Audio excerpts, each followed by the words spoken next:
Hi, my name is Rebecca from Little Adventure Shop, and in this video I'm going to show you how to replace the foot straps on the Didriksons Dungarees.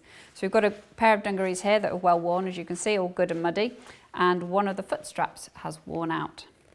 So before we get going, it's just worth saying that they don't always wear out. Firstly, some kids just don't like wearing them, so they don't wear out. Secondly, if the kids have a welly boot or shoe that's got a slight heel, then the strap will fit in the gap under the heel and doesn't have as much contact with the ground. But obviously in this case, they've been well ground into the ground and have worn out. So the first thing we need to do is remove the old foot straps.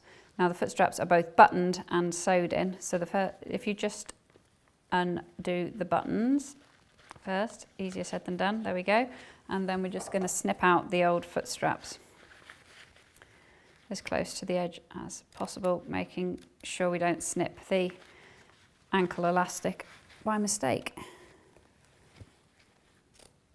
There we go, so that got rid of the old one, and then we bring in the Didriksons silicone foot straps that we can use to replace the old ones.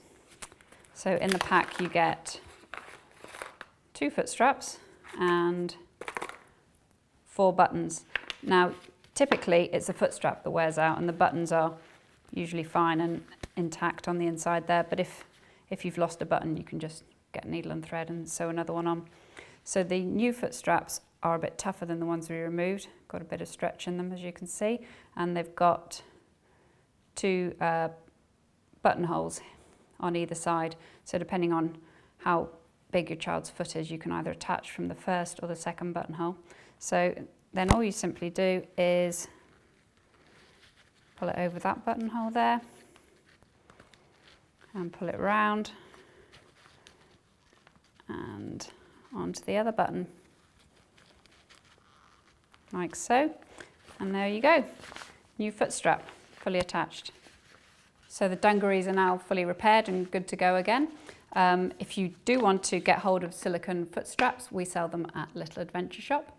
I hope you found the video useful, and if you want any more tips and tricks on how to maintain your kids' outdoor clothing, please subscribe to our channel or follow us on Facebook and Instagram. Many thanks.